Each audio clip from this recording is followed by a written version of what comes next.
everybody. Welcome to the TVMusic Network Podcast with Phyllis and Belinda. I'm Phyllis. And I'm Belinda. And today, us Thomas sisters are going to be talking about another family, a musical family actually, the DeBarges, and the broadcast of TV1's movie, The Bobby DeBarge Story. Now, Belinda, they came on Saturday night, and we saw a screening of it. We got a screening, a screener to see it, over the weekend. And we did a little talk about it, knowing that we were going to have this discussion today about the podcast in general. And I was curious to know what you think. But before I get to that, I just wanted to do a little overview. Basically, the story is of Bobby DeBarge, and he was a member of Switch, which was an R&B group on Motown, and one of the eldest children in the DeBarge Musical Family. Mm-hmm. Correct? Yes. Okay, Belinda, go ahead. Oh, okay. I thought you were reading something. Okay, well, I can go ahead and read the cast. Oh, that's fine. Anyway, the cast was Roshon Fegan of like Disney Channel. I guess he has a role on Greenleaf or something right now, but he was the lead character, Bobby DeBarge. It had Tyra Farrell, which is Etreline DeBarge, the mother of the children. Blue Kimball was Tommy DeBarge, one of the members of Switch with Bobby and one of the older brothers, I guess. And then Adrian Marcel is James DeBarge, who is the youngest member of the family, and he and Bobby had a unique relationship that is touched on in the movie, and we'll talk about that too. Lloyd, singer turned actor, I guess, was Greg Williams, who was a founding member of Switch, and in the band he has a intense relationship with Bobby, which I thought was kind of interesting. Oh, and Big Boy, who played music legend, music icon Berry Gordy. Already? Yeah. Everybody? I think that was everybody. A few more, but I guess you don't have to really go through the other. I don't even remember. Well, there was a guy. Fine. We don't have to go. Well, but there was another guy who played El DeBarge. Yes. That we can go into. I don't remember his name. I will look at my notes or something and see if I can figure that out. Their names might continue on the bottom. I'm not really sure. I don't think they do. No? But then, Belinda, go ahead. No. Okay. No. Alrighty. So, let's start with the positive. Yeah, okay, let's start with the positive. It was very informative. You got a chance to know something about the DeBarge family that you didn't really get to know. Now, TV1 also does this music series, which is Belinda's favorite show, called Unsung. Yeah, my favorite show, Unsung. Favorite show ever, pretty much. I don't know, Unsung. She loves the show. And basically what it is, it's a history, biography, behind the music, if she'll let me use that kind of documentary, on R&B singers. They also have an Unsung Hollywood, which is like R&B, entertainers and stuff, but this one basically focuses on singers. And they had one on Switch a few years ago, correct? And they had one on the DeBarge family. Yes. So I think that was probably the inspiration for some of this movie. So you got to see that. Some of Switch's most popular songs were also in this movie. They had They'll Never Be. Anybody who grew up in the 70s, knew someone who grew up in the 70s, everybody knew that song and everybody sang it. And they also had the song I Like It. They had 2 songs in the movie. Well, 3. 3, if technically, yeah. 1 Switch and 2 DeBarge songs. Right.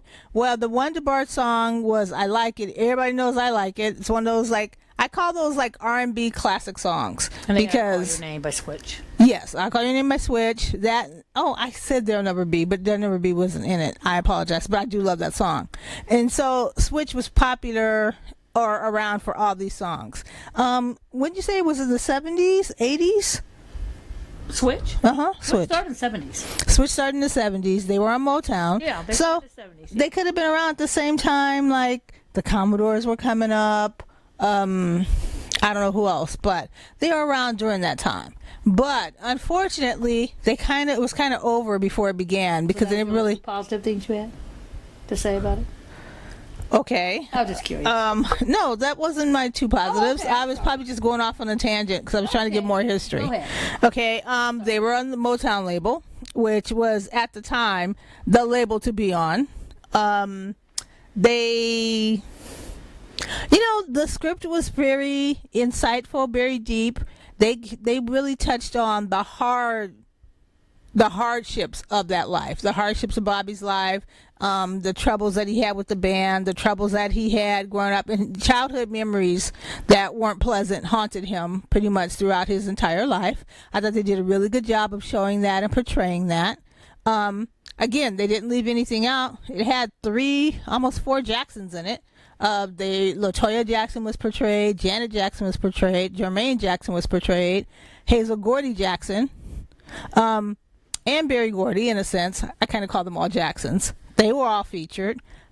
And I can't think of anything else. I do think that one bright spot, I liked Adrian Marcel, who played who played James, the youngest one. I thought he was a really good actor, and he stood out to me very, very well, and I like that. Those are my immediate positives. I have more, but I just can't express them at the moment. Belinda, how about you? Yeah, positives. One, Adrian, the guy who portrayed James, who's the youngest singing member of DeBarge. Right. He played him. I mean, he played him perfectly. Yeah, I thought he was really good. He really good. And this is his first acting. Yeah, he stood out. I read somewhere he's a singer. This is his first acting role. Right. I've never heard of him before. Me either. And I thought he did a good job. I have to tweet him and tell me he did a good job. I thought he really stood out, and he was good. Right. Also, the lady, and I can't think of her name at the moment, who played Mama DeBarge. Tyra Farrell. Mm-hmm. From Boys in the Hood and every place. She did a really good job. Yes, she did. I thought she was good. Right. And was there anybody else? I like the actor who played Jermaine. He's very attractive. The guy who played Jermaine. Yeah, the guy who played Jermaine was cute. They looked like Jermaine. Yeah, he was cute. I guess that probably doesn't sound right, but you know what I mean. Yeah, he had only a couple parts. Lines in it. And actually, I think Lloyd didn't do a bad job either. It was Lloyd's first acting role. He played Greg Williams. Switch. Yeah. Playing the leader of Switch. I would agree with that. Yeah, I think he did a good job with the twin right. too. I think for his first role. Right. I think he had a good job. You know what I think is good too? And it's just in general. The fact that they did do the story. Because now in this day and age, thanks to the success of Queen, Bohemian Rhapsody, and Freddie Mercury, that particular story, people are more interested now in these like biopics. I mean, they always have been interested, but there's more interest, I think, across the board than there was before. So now we got Rocket Man. We had that Motley Crue movie that was on Netflix. All these things, the Bobby Brown story, the New Edition story. And so now we're thinking, what other stories can we do? There are plenty of stories to be told, and I like that they chose this one to tell. I'm sure there's going to be more and more greenlit. Yeah, I know. I'm sure there's going to be more and more greenlit coming and all that. I'm waiting for the Gerardo story. The Gerardo story? Yeah. Would you like Biba? Yeah. Well, Rico. He may not do it, yeah. That's probably not going to happen. But I want that story. He's no longer in the music business. All he did was or maybe Pitbull. Or somebody. Okay, I want a Latino story. I guess that's what I'm trying to say.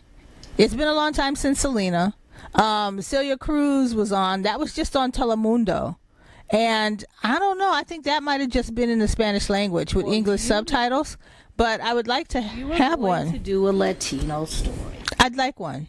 You'll have to dip into a certain area. Oh no. The 80s. I know. Lisa, and Kojam. Yeah, that would be good. I would like that story. Sure. Let's do it. Let's bring it. She'll be touring in a couple. Head to toe. She'll be touring in a couple weeks. See her. You gonna run about it? Yeah. Run it out. Run it by her. Maybe she just had to write it all down first and then try to get a piece of this pie. Because I remember. Yeah, we're doing all these spec scripts. I remember coming up with an ideal, and thought it was a great idea and didn't act on it. And maybe I should have done it. Maybe I would be. Wait, Desmond Child? Doing the unsung. Desmond Child? No, the unsung. Who are you talking about? It's on Unsung.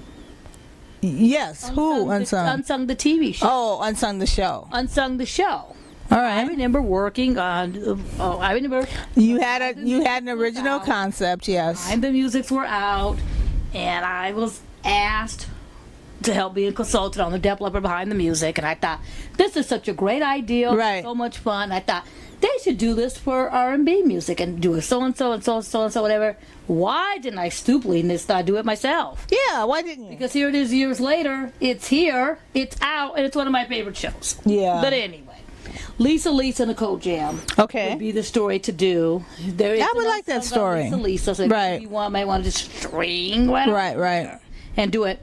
Okay. Another positive was TV1 did a very good job promoting it. Yeah. Oh my God, they did. They were out. I mean, they went to right. There was a teleconference call. They screened it in several areas. Right. L.A. They went to New York. They went to 5 different places promoting this, all in areas. Right. All in heavy, Afro-American areas. Right. Their market, their audience. The market and their thing. So I think they did a good job with that. I agree. I still think... Are you all done with the positives? I am. Okay. I still think... Okay. We named the positives. I was just asked a question. I didn't know you were making the transition. I still think, and I remember this clearly, I'll have to go back and look at some notes. I remember being at a TCA thing, and I could have sworn TV1 mentioned they were doing a DeBarge story. Yeah, I even tweeted. I was all excited. Right. So I'm pretty sure... TCA is a television... all the television critics get together and meet, and then all the networks come and present all their new shows, in case you don't know what that is. And TV1 had a presentation, and they were talking about upcoming projects a couple years... 4 years. Yeah, a couple summers ago. I don't know. 4 years ago. And one of the things was the DeBarge story that somehow evolved and turned into the Bobby DeBarge story rather than the DeBarge story, but either way it was fine. So my guess is they had this planned out and it wasn't quite working with the DeBarges, and they went ahead, since they did the switch on Sung, decided to go with Bobby DeBarge. Right. And that way, in the Bobby DeBarge story, they could still tell the story of DeBarge, right, because of Bobby's connection with his brothers and sisters when they started the group. Right. So those are the positive things. It was a 2-hour special. Yeah, 2-hour movie. A 2-hour movie, so with commercials, it comes to about 90 minutes or so, maybe a little less. Yeah. And in my opinion, that wasn't enough time to tell the DeBarge story. Okay. That's my opinion, number 1. Okay, number 2, it is enough time to tell a DeBarge story, in my opinion, because motion pictures and theatrical releases and stuff are 2 hours. So there is enough time to tell a story, but I think what it is, too, it's hard to tell. It was confusing at times if they were telling the DeBarge story or were they telling the Bobby DeBarge story. I feel like there were too many elements that reflected on DeBarge, and we're like, why are we even showing this? Was Bobby even relevant to this, or how does this particular scene with these 2 particular characters affect Bobby? Every scene they have should be something that affects Bobby. And there were a couple of scenes that didn't coincide with him or didn't have anything to do with him. At one point, for about 20 minutes, it completely turned into the DeBarge story. Right. And not the L story. Right. They specifically came to town.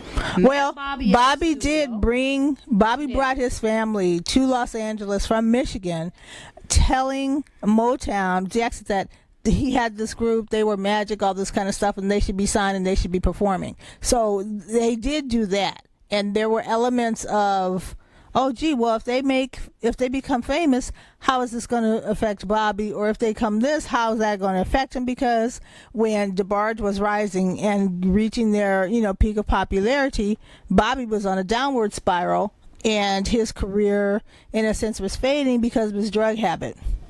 So I think there were times they could have done that, or they could have done it a little bit better in that sense. Like, too much focus on DeBarge. Although I was glad it was there, it was too much focus if it was just a DeBarge story. Yeah, Bobby included, etc. It just went on and on. They had 2 DeBarge songs in the movie. Right. Which they had Dance the Night Away. Like, you have to be a DeBarge historian to know what Dance the Night Away is. It's a song from DeBarge's very first album. Did Bobby write it? Called The DeBarges. I don't think so. Yeah, see, I don't know. I don't think so. So there you go. If you could have, I don't know why they didn't have I would have went with Queen of My Heart, or I would have went with The Dream, or something that has a sample. Right. To get more people. Yeah, but here's the thing. I know you have to pay for that. I talked to one of the producers, and I asked him how much money, of the catalog were we going to hear and see, and they had access to the entire catalog, but financial constraints means you can't afford, to have very many songs. Songs are very expensive to put into a movie or to put something on. So if you see like a television project or a show, an episode, they usually only feature one song. Yeah. One popular song, because they don't really have the budget for it. What? And they had 2.5, 3. Okay. 2.5 songs. Which I thought was pretty good. Song, I would have went with the Switch song. Yeah, I would have went another Switch song too. If it would have been,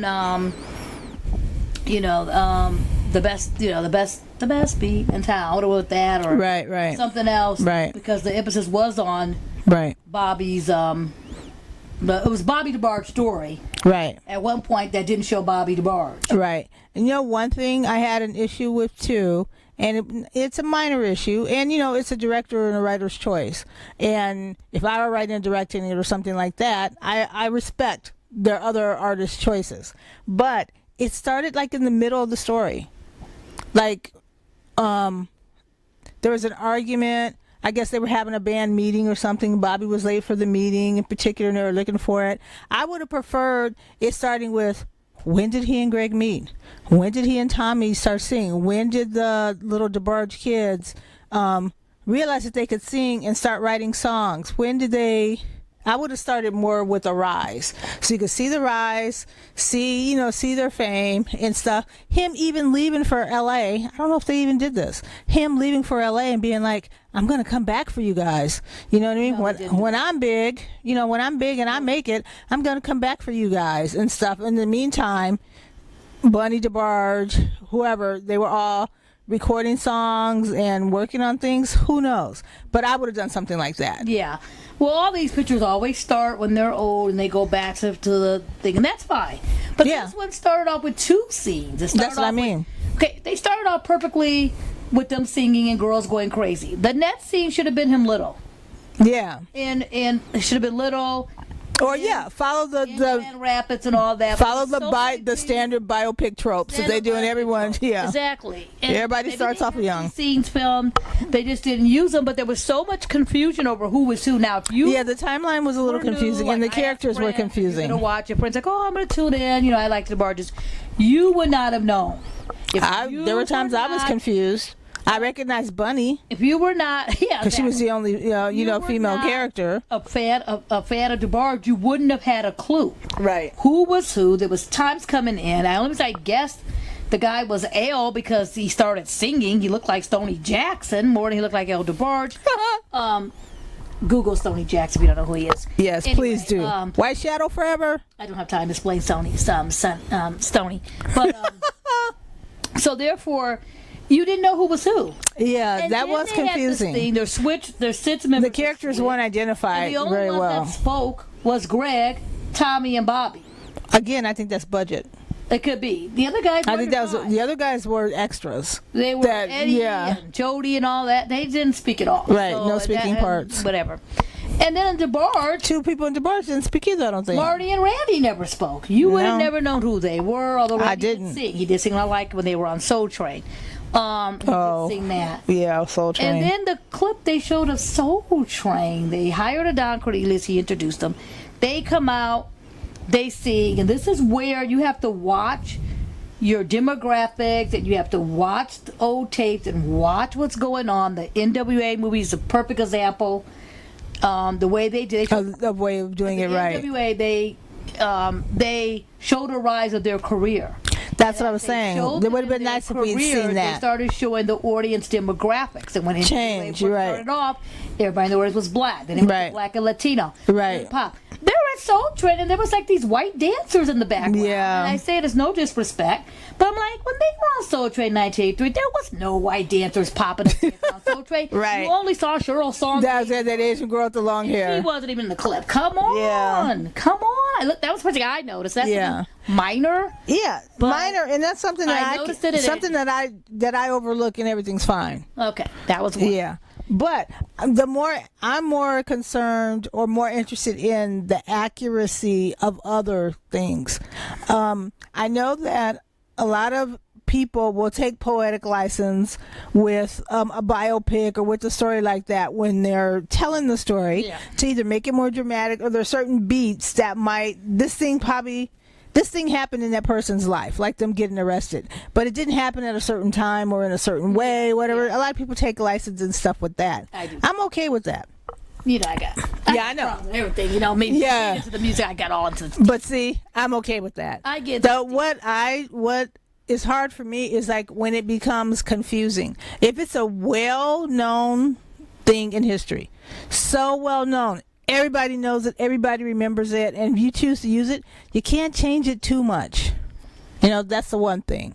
But also, when you're doing a history thing or an accurate thing or whatever, you have to have things in the script that say the name or say the time or say what's clear, say what's not clear. Even have a rise. You have to show the rise. So then that way when you show the downfall, it's more effective, or it affects people more. Because when I was watching that movie, sometimes I'm like, this dude would never have gotten a recording contract if I was running a company, because I didn't see the rise. I didn't see the talent that made him worth signing. Sometimes you have to see what makes that person so appealing, or what makes that person so interesting. And it was a sense where they were kind of like assuming that everybody already knew the story. Yeah, they were coming in. A big group. When they started, they were already a musical group. Yeah. And they were now fighting. And Bobby was saying, you know, I'm DeBarge. Everyone's coming to see me. Did a full-on David Ruffin. Yes. No one's coming to see you in the back, Greg. My best line ever. Yeah, no one's coming to see you in the back, Otis. Yes. You know, the Temptations musical, and in the Temptations movie. Yeah. You know, he basically told him, you know, no one's coming to see you, Greg. And Greg's like, I'm the leader, I'm the founder. No one even knows. Greg is from Michigan. Bobby and Tommy are from Michigan. Yeah. They met in high school. Greg and Bobby met in high school. I don't know. That was how they started, playing and writing songs. And right. Originally, Greg was working with Tommy. Yeah. How'd they get to L.A.? They never saw how they got to L.A. How they met Motown. How they got to Bill Gorey. How they got to Jermaine. The movie. Which aren't. Therefore, the timelines are confusing. Had a flashback. Right. They start the scene. They're sitting in like the Holiday Inn. It looked like, and Holiday Inn in Indiana, Hammond, Indiana, Maryville, Indiana. Manager, or they're, I guess, in Michigan. And they're. I know, but that's what it seemed like to me. I think they were in Michigan. I guess that just means every small town is common. He probably would have been in Michigan, because there was a line where he was mad about his family. Right. My family gets in, and the family was in Michigan. So I choose to believe they were in Indiana because they didn't tell me, so I have to make up things on my own. Okay, and we've been to the Holiday Inn. It looks just like that. Yeah. Right. Anyway, so they have that, and they have this whole scene, and I was sitting there going, is that Tommy? I take it by process of elimination, that's Tommy. Because he was playing a bass, too. No, that was he was sitting down next to Bobby. Oh, yes. In the restaurant. Yeah, well, he came to get him. So process of elimination. Yeah, he went to the room and came to get him. Right, and Bobby had drugs, and he came to get him. Right. Like, oh, come downstairs. You don't be late. Take a shower. Yeah, come down now, El. Yeah, it was Bobby. Much, it was just. It was frustrating, but it got frustrating to me, and I wanted to be so good because I was really happy because a lot of people don't know the songs of Switch.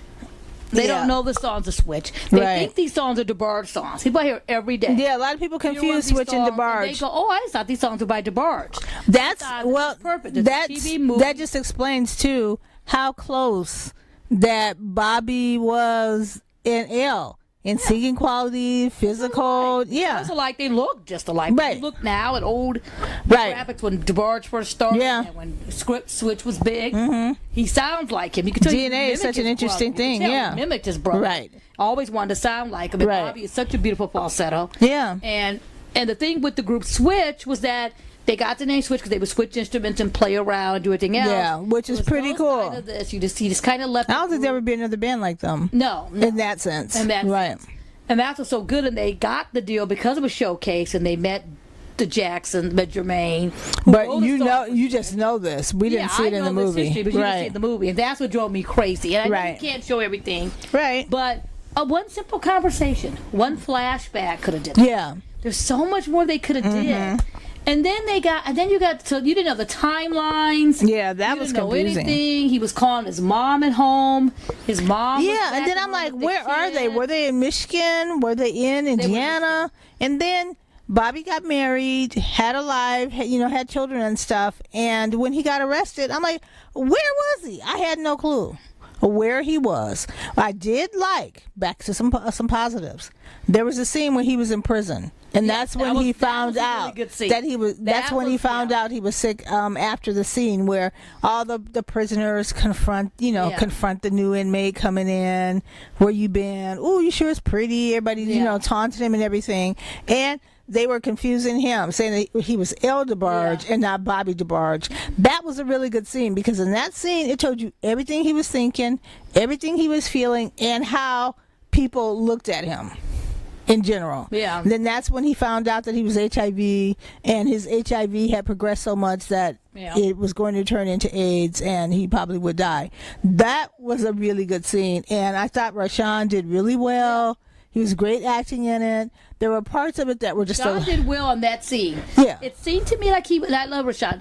Nice guy. It seemed like he was overacting a lot, or he watched these clips of Bobby on stage to get those men, which is fine. Like he was imitating them. But it sounded like he was imitating a character like a David Ruffin or someone to play the part of Bobby... acting crazy, because I don't think he's probably seen any. There's probably no clips about Yeah, there's nothing to do, so you have to go by Bobby. what you think. Yeah, you have to go by what you've seen about him. There's not that many clips of Switch out there for you to go and look at. Mm-hmm. It just seemed kind of weird to me, and I don't know why. No, I thought they were okay. I think that was just the course of the movie. Okay. In a sense. The scene when we said to James, Age did a good job, when James and Bobby got into it, and whether that's a real scene or not, we don't know. No, we'll never know. That was a really good scene. It's where James, Bobby's trying to talk to James about how good they were. They had just finished their appearance on, I don't know if it was really real or not. Either they had finished their appearance on Soul Train, or they were in a studio, or they were backstage rehearsing. I don't know. That's just how unclear the setting of that scene was. But they were talking, and that's when James confronts Bobby about abusing him and doing the same thing to him that his dad did to Bobby. And they didn't really need to touch on it very much. They didn't really need to do it, but that was a very good scene, and that was a very poignant scene. Don't touch me. To do with him and all that, because the big thing with DeBarge, when Switch was out and doing touring, there was no internet and there was no internet and Twitter and all that kind of stuff. Switch was just Switch. Which is why we don't really know a lot of information. Knew their songs. You knew when Jet Magazine came out with their picture they're playing and performing. Yep. When DeBarge came out, there was no internet, whatever, but there was magazines, and they were like teen idols. Yeah, and then you could see them on television appearances. On tour, there was TV appearances, so you saw them on Solid Gold, you saw them on places. Right. And they American Bandstand, Soul Train. Yeah, they were touring with the DL, touring with the Luther Vandross, they were touring with a bunch of bands, and they were fantastic. Man, that tour with Luther. Fantastic performance. Yeah. Really put on the show. They were very nice. They would come and meet fans. Fans were crazy. They were teen idols. They were whatever. Wholesome kids was the image. Back years ago, when Unsung first came out and they did the DeBarge story, everybody was shocked to find out that this the real story was on drugs, and that they no one even knew they were black. Are they white? We find out then that they're half black, half white. Half black, they're half white. We found out their dad. There's 10 kids. We find their dad used to beat their mom. The dad used to sexually molest Bunny and Bobby and the first 5 kids, according to Bunny. Right. And then he would always favor James, because for a long time they had all before the 2 younger kids came. Before the younger 3 kids came, for a while Bobby was the youngest. There was a gap in age, youngest for a while, and James was his crush. We never would bother James. So then Bobby started abusing James because he was jealous the way his father would treat him, and that was like it's one of the biggest unsongs. I suggest you watch if you haven't seen it. It was one of the most shocking ones. In fact, when they did an unsung recap and you had to vote on them, that is still the #1 unsung, because it was such a shocking story. Right. And no one knew this. And then when you watch in the Switch unsung, you watch all this different stuff. So you knew a lot of their history, so you wanted to see how it was going to be covered in this movie. Right. And so that's one of the things I have with the movie. Another slight incident I have with the movie, it's a big gripe of mine. Phyllis thinks differently. I don't like when no one in the family gets permission or has permission with it or isn't consulted or isn't talked about. I'm okay with that. When you're doing a story, I got a big issue with that. I'm okay with that because they're public figures, number one. And number two, a lot of times you can't control your press. Okay, Alexander Hamilton and Lin-Manuel Miranda said it well. You can't control how you live, how you die, and who's going to tell your story. That's why I think that I don't have a problem with it. I just don't. Okay, I love you, Lynn, but Alexander Hammer is years ago. I'm talking about people that are alive and well today, and I'm talking about Bobby is gone. Right. Because you know Bobby died in 1985. Right. Tommy is still alive. Tommy wrote a book. Greg Williams, who was the owner of Switch, said he was never in contact. Right. And you're here's got a script. You're writing Switch. You wrote his character in. Yeah, based on like maybe Bobby's book, other conversations that people had. And then another thing, too, the director of this movie, Russ Parr, okay, he knew Switch. That's fine. He had personal relationships with them. He hung out them. He knew. So it's not like it's a stranger telling the story. That's kind of like the way I feel about it in a sense. And then they took a lot of their information or talks from Bobby's wife, correct? Bobby's widow. Yeah, that's another slight issue with that. Because my slight issue with that, and it's no disrespect to Bobby's widow and Bobby's two kids. Bobby's two kids were young and little when their dad passed away. The two of them are listed as executive producers, along with her. Okay? Right. We'll leave the kids out of it. The wife. When did she come around? She wasn't around the Switch days. Oh, and then in the movie. But Bobby was. But in the movie, they had a scene where they had to meet. And then they had a scene where they had them dating. And it's like, always when these wives are executive producers, they pop in. And next you know, there's this nice little pleasant scene with them. And it's, I don't know his wife. I'm not saying anything about her. I just thought that was a little odd to me. And then the DeBarge family. Okay, so Greg said he had no contact. Jody said no, not Jody. Eddie from Switch said no one contact. They both spoke it out. Right. No one has contacted any member of Switch. You're doing a Bobby DeBarge story. Right. Then you got the DeBarge family. Right. And they're saying none of them were contacted. And I'm like, you couldn't contact any of them. Mama DeBarge said no one contacted. She's very upset about it. Understandable.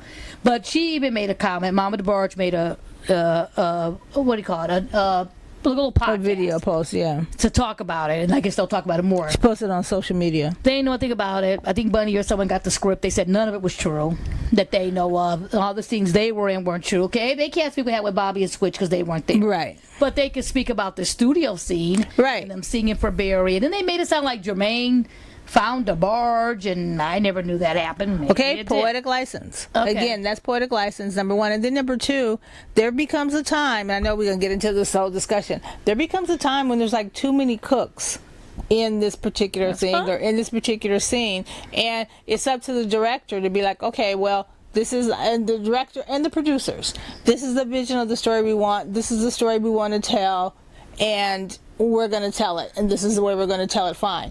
And everybody, except for Elton John, pretty much, everybody, when there's a story about their lives or something like, they always have a problem with it, number one. And then number two, and I say this with great respect and all this love and stuff, everybody remembers everything differently. Of course. You know, you remember it from your point of view. Of course or do. You have, like, there could be two. But it's nice to have a point of view. Okay, you can have a point of view, but just not on this project. No, I'm sorry. If I'm Bunny, Mama DeBarge, and I agree with Mama DeBarge, she said if they're going to ask anyone, they should ask Bunny. Bunny was the closest to Bobby, wrote songs with Bobby, knew Bobby, toured, came to California. Why not call Bobby and ask Bobby if she could be some kind of consultant? Mama DeBarge also said she didn't believe that the wife should be making all these comments about Switch because she wasn't around during the Switch times. You know, she was only around when she met Bobby, and then they got married, and that's probably what that jail scene. And then, but in defense of the wife, Bobby probably told her all these stories. That's what I'm saying. Bobby could have told her all. Right. She had his point of view. Bunny has a book. Mama has a book. Tommy has a book. But everybody always has problems with it. I know. Like, think about Gene Kelly's widow. Yeah. People have problems with her. She was writing his autobiography. That's the story that he told to her, so that's the story that she's communicating. I feel like the wife is doing the same thing, or Bobby's widow is doing the same thing. That's the story he told me. He's my husband. That's the way. That's just the way it is. But why can't? But we're gonna recreate a scene of 7, 8 people who are alive. Why can't we at least contact them and just ask them? Okay, Russ, you knew Switch. Hey, Greg, so and so. We got Lloyd portraying you, so and so. Is this? We have a scene that we know, and I know some of these scenes are real. That scene in the hotel may have never happened. I'm sure now that the movie's over, Switch guys will come tell us what's true, what's not true. Right. I'm sure Greg will say that's true. But that's it's got the conversation, and people are talking. People are talking. Of course, you're going to see a spike in his record sales now, and people are more interested in Switch now, or will be more interested in Switch and DeBarge than they have been in years. Yeah. And I don't know. That's just my opinion, and we'll have to agree to disagree. That just happens. It just seemed like, and then they showed like there's so much drug use and so much of these scenes. Maybe they want to be realistic. You couldn't we got it after a while. And all that stuff. There's always been stories about his sexuality. That wasn't mentioned at all. Just like that was carefully left out. If you're gonna do a biopic, you gotta do it right. Okay. In my opinion. This is my opinion. The only way to do a biopic right is to do a documentary. Okay. That's the only way to get a biopic right, because there's always going to be his side, her side, and the truth. There's always going to be the outside person looking in, his opinion, the truth or whether or not the truth. There's always going to be the record company's point of view. There's always going to be producer's point of view. And then the movie producers and studios do it all the time. Okay, yeah, you're absolutely they do it all the time. I have argued that. We want this. We want that. And you'd be like, well, it didn't really happen like that. I don't care. I want that because that's what they think, that's what the audience wants, and that's what's going to look good. Okay, yeah, you're right. So you do it. So that's what they want. And it's their money. Okay, I'll take part of that back because I have defended biopics that went off the cuff with timelines, and this is not a documentary. This should be a biopic. So I will take slide of it back. Right. However, I still feel I don't care who's writing the script, and I hate to be if that was me in my situation and they're doing a biopic and I'm part of their life and I'm now in the script and I hear about it on the internet. Oh, when you hear the Phyllis story being made. And I'm in it, and I'm. You're the sister who's like, wait a minute, that didn't happen that way. She didn't say that. Right. I noticed I'm in the script. I'm looking at Instagram, and I find out. I don't know who be playing me, but anyway, I read that. What's her name? Someone so and so's playing me, and I'm gonna be like little Kim. Academy Award nominated Queen Latifah. Yeah, Queen Latifah's playing me. Yeah, who's playing me? I don't know who's playing you. Tracy Ellis Ross. No. I want Tracy Ellis Ross to play me. I want Tracy Ellis Ross to play me. She's not playing you. Know what? Done. CCH Pounder. Oh yeah. CCH Pounder is playing. And no offense to CCH Pounder, I've been confused for her a lot. People thought I was here plenty of times. But by the time my story gets out there, before anybody even cares, CCH Pounder will be, up in age. CCH Pounder's playing you. I want Tracy Ellis Ross. Okay. And you take Tracy. Fine. Queen Latifah's playing me. And then I find on the internet Queen Latifah's cast, and I'm like, wait, I'm going to be like Little Kim Notorious, when they were shooting the Notorious movie. And Little Kim went marching down there to go on Diddy because someone's playing her, and she said, this girl ain't met me and talked to me, so I'm going to be that person. All you have to be that person. Be that person. I don't know what the relationship is between DeBarge and Bobby's wife. I don't know what relationship it wasn't a biopic. It wasn't a biopic at all. But Bradley Cooper is very smart. When he was making A Star Is Born, he invited Barbra Streisand to the set. Yep. He talked to her about it. He got Clint Eastwood's approval. He got Steven Spielberg sign off as what am I talking about? Not Clint Eastwood. It was it was Clint Eastwood that said he could make this movie on his own. Oh, he could be the director. He could direct it. Yeah, he was going to do it originally. Yeah, he's very smart. He called Barbra Streisand in. She saw a bunch of things. She saw things. So then that way he didn't have this like what? Yeah. So maybe that's some knowledge that it's happening. Even if you can't control it, it's going to happen. But sometimes you don't want negative press or controversy to be surrounding the whole thing. a lot of times until it's ready to come out. There been any negative controversy. Maybe Bunny could have gave some insight. Right. There's a whole entire scene of them when they're little. Right. There's a real troubling scene that they're little. Right. Their dad comes in there and he asks Bunny to go upstairs and Bobby's saying no and he's yelling at Bobby. That's a very disturbing scene. It is. They talked about this on Unsung. So it isn't like the DeBarge family hasn't spoke on it. They Right. talked about it Unsung. So there you go. A few of them. Right. Because they always never spoke out on it, and James has never spoke, and Marty's never spoke out on it. Right. But the other three of them, or on the Unsung, spoke very highly about this. That same three were on Dr. Drew. Then James got on Dr. Drew and spoke about it. I don't like Dr. Drew. So they talked about issues they've had in the past. So it wasn't Right. like, But then again, it's not the DeBarge story. It was supposed to be the Bobby DeBarge story. But 20 minutes into the story, it turned to 40 minutes of DeBarge. Yes, I know. But what I'm telling you, the original concept was the Bobby DeBarge story, and they're telling that scene, that memory from Bobby DeBarge's point of view. Okay. Point of view from conversations that he probably had with his wife about it. What about Tommy? What about Tommy? It wasn't the Tommy DeBarge story. Sure it wasn't, because he's barely in it. Exactly. It wasn't the Tommy. It was more ill than Tommy. It was his life. It was called the Bobby DeBarge story. It seemed to me it was the Bobby DeBarge story, but we really want to talk about El DeBarge and the DeBarges. Right. But we'll throw them in the Bobby DeBarge story. Then we'll come back to Bobby. Wait, what? It just seems like it's the DeBarge story, but we really want to talk about DeBarge. But we're going to use Bobby because he is a DeBarge and go into the DeBarges. Which is I said the it. 80s group, and then we'll go back. Well, I did mention that there should have been more focus. Yeah. A focus on Bobby, number one. They probably didn't have a lot of information to go from. That's why they went and did it. Oh, yeah, very entertaining. I enjoyed the movie. I thought, yeah. It had some funny parts. Right. The clothing was a little odd. Those wigs were outrageous. Yeah, I know. The wigs, I didn't quite get the wigs. Were an issue when they put the picture up and people started going. Right. And then, you know, an issue I had too? Roshon. I love him. He's like 27, 28. Yeah, he's about 20. But he looks like a baby. He looks so young. Yeah, he looks so young that I was like, he's the oldest one. Talking to Blue, who played Tommy, and he looked like he was 29 and he was 10. Yeah, he looked really young. So I think there were some casting issues that way. Yeah. And part of me kind of thinks that the guy who played James should have played Bobby, and Roshon should have played James. Should have played James, but they want. Yeah, they should have reversed those two roles. They want the name of Roshon has a name from Disney and whatever. Right. Yeah. And so I mean it was. I don't know. It was kind of funny. Anyway, it was. You know what I did like too? That they shot in Atlanta, I believe. Yeah, they did. They had so they kept it homegrown, kept it fine. There was really good production value and stuff that way, and there was a pretty good use of extras.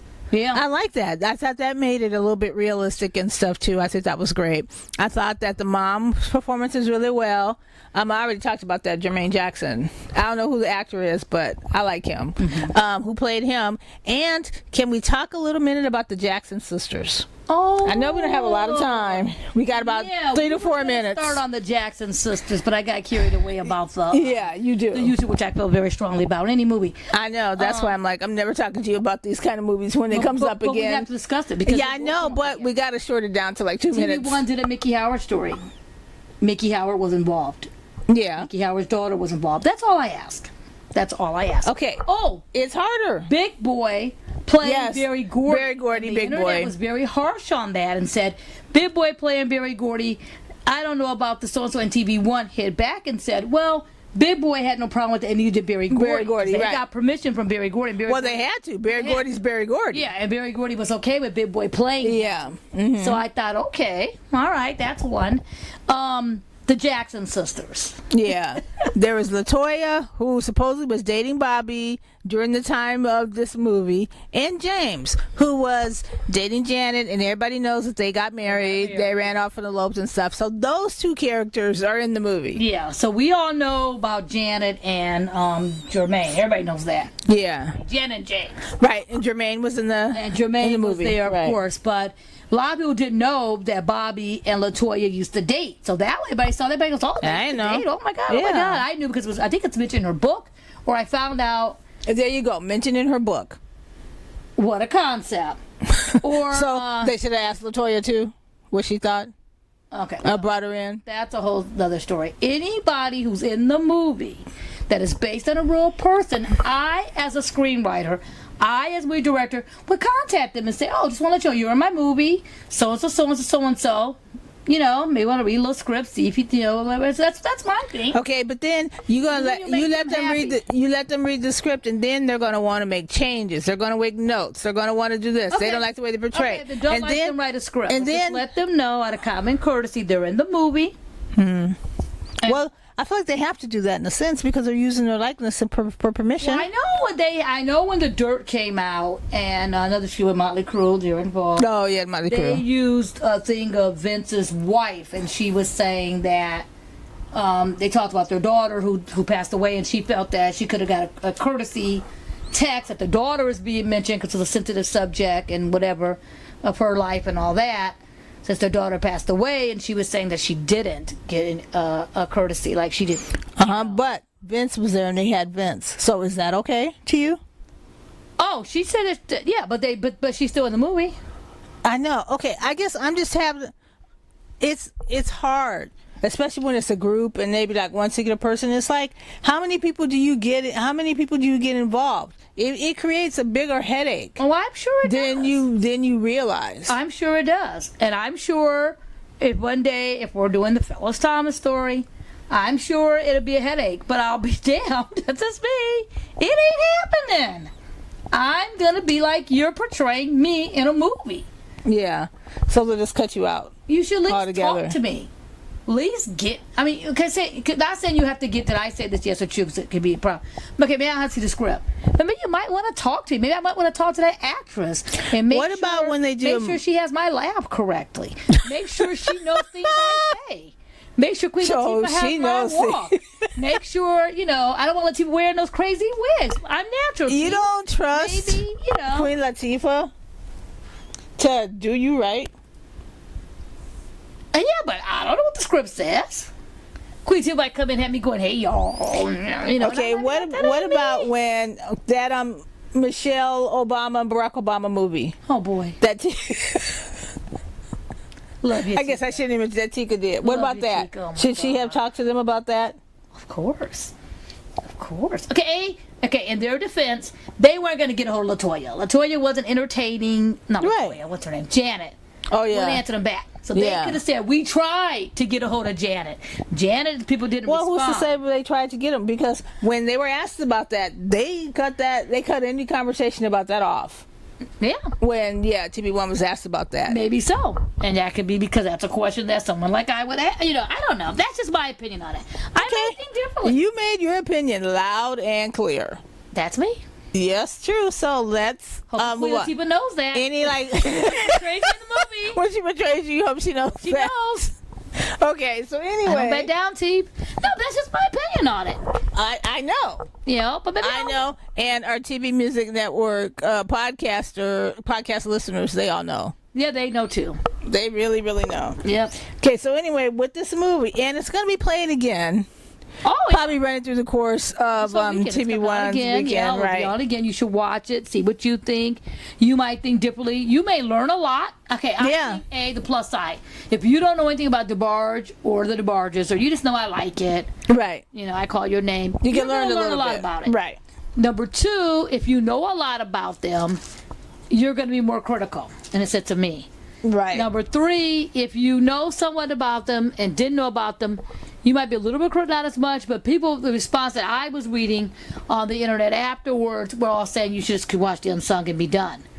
Or watch the Unsung and learn more about their story. Yeah. Well, the movie could be better. Which I thought was sad. We're not gonna, we're not gonna lie. The movie could be better. But I was happy However, they had a movie. they made it, and it was good. I mean, how many times maybe even 4 years ago, 3 years ago, you go, I want to do the Bobby DeBarge story or the DeBarge story. People would have been like, what? Oh, they're not famous enough. There's not enough interest in them. There's not a so-and-so, blah, blah, we blah. have an outlet like TV1 Yeah. that you put these Exactly. publications on film. Right. There was a time when everybody was trying to make biopics. There was so many biopics that got turned away because studios wouldn't take a chance on it. Right, exactly. Selena movie never would have came out, Right. on this time of day, and that got greenlit. Right. And And, different movies would have never happened.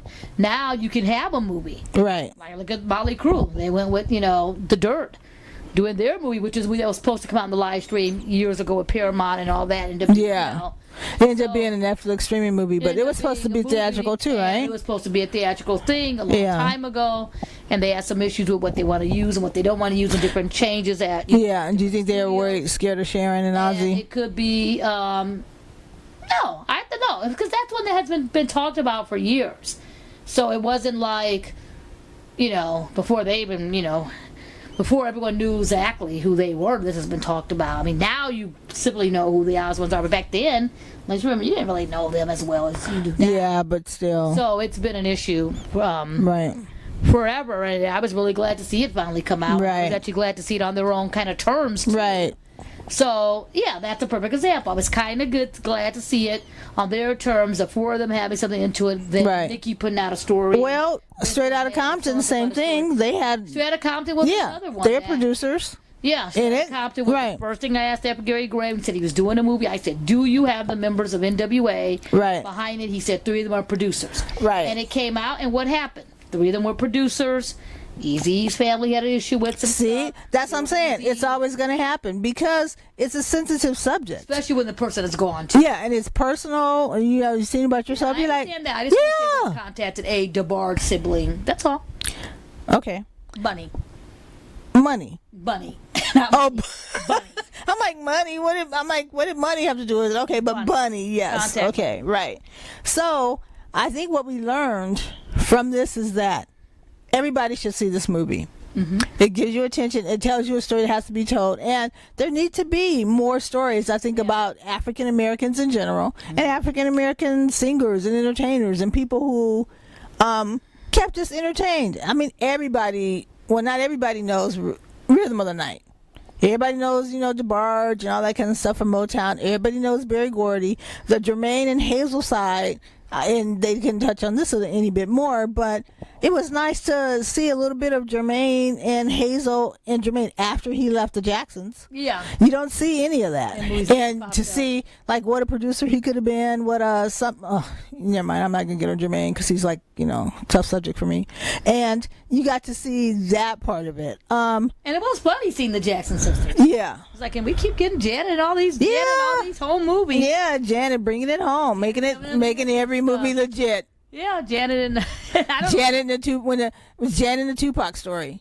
Yeah, Janet. We're gonna see Janet. If we're gonna even see, was that scene ever a real scene? Who knows? Like James knows. Janet knows. Too. We love to ask James DeBarge.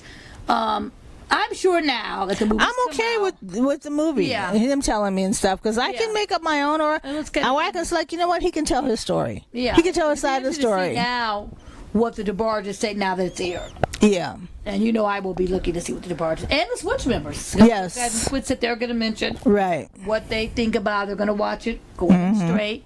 And see what they think, so I'd be curious to know what they think of it. Right. So everybody can look for the Bobby DeBarge story on TV1. It's got to be playing back at different times and stuff. It's probably running all throughout the weekend. It is. It's playing all weekend. Yeah, which is good. The Unsung. They're also going to show the DeBarge Unsung, and which are the documentary versions of the documentary versions, right? Well, sort of a documentary. You know what I mean? Like a story. You get conversations and stuff with the real members about how they felt, about everything that happened, and that's your rebuttal to this movie. How's that? There you go. And if you're not a fan, I think you should watch it anyway. Yeah, watch it, check it out. Yeah, listen to the songs. Makes you reminisce of the songs. Right. There's a couple. If you don't want to pick up the DeBarge records or the Switch records, they all have greatest hits. Yeah, there's a lot of Motown classic and greatest hits they put out. There's one you should get. It annoyed me when I saw it in the store, but I'm going to buy it. Go ahead, drop it. There's one, and it's called the DeBarges featuring Ale, and then it has like the Switch songs. and then it has like the DeBarge song. It has, like, all Really? the songs together. I saw it at Amoeba, Huh. and I thought this is annoying, but I'm gonna buy it because Yeah. all the right songs, the right Right. to play them, Right. and all that too. But there's a greatest hits DeBarge. Right. Definitely, you should listen to any greatest hits of Switch because Yeah. we'll hear Just for the musicality of it. fantastic So good. musicality. The songwriting is spectacular. Yeah, straight on. And Bobby's voice is just falsetto for days. Yeah. Beautiful, beautiful voice. And Phillip Ingram, who is James Ingram's brother. A member of the also in Switch. Switch. He sings, the lower part on lead on the Switch songs, and he has Yeah. a fantastic There's a lot of good voice chemistry they had as well. too. You should definitely listen to it. I mean, Yeah. I recommend the songs. I play them still. We quote them all the time. Right. Just great R&B music for R&B lovers. And if you're not an R&B, listen to it. Watch it anyway. Yeah. Give us your thoughts. And if you want a good story, no matter how it's told, that's the way. I think that would be one to watch. Yeah, and I think also too. I think one of my problems is besides just looking. I think it's because we just watched the Bobby Brown story and we just watched the New Edition story. Yeah, and they had a Those lot of were spread out. hours Bobby to tell Brown those was stories. 4 Right. hours, Right. And New Edition was 6 hours. Right. And I mean, well, I should speak. It would have been nice to give enough time to that, but they didn't have that budget. Right. You got to learn more. And I think with this story, you could have done it to the the family and Right. an extra hour or two. Right. You just didn't have it. Right. So I think that's probably why I'm a little more critical because that New Edition story, which was fantastic. It was. And then the Bobby Brown, the first 2 hours was fantastic. Second 2 hours, I had a couple issues with, but Right. yeah, I think that's why. I think I was just looking forward to so much. Been waiting for this and waiting for it to come out and so excited, and then Right. I was a little bit slightly had some issues. Because you had built it up in your I mind had it all built so much. So you write your own fan fiction. I might have Or your own to. fiction. There you go. So I think that was very cool. I'll write my own. The Elder DeBarge story. Yeah. The Elder DeBarge story, written by Belinda Thomas. There we go. Better get busy. I gotta Yeah. find someone to play L. Let's keep looking. Okay. Okay, so anybody, you can find me on Twitter at Phyllis_Thomas. Belinda, where can people find you? You can find me listening to Switch. Are you gonna call me like you say you would? Is this really a Look, your real phone number? I'm a That's a man lie. now, baby. I'm a grown man. That's a line from I Call Your Name by Switch at Belinda's LA Music. All right, Belinda's LA Music. That's great. Everybody, check the movie out, and we'll see you On TV next One. time. And thank you to Ben Sound for our lovely theme. Goodbye. Bye.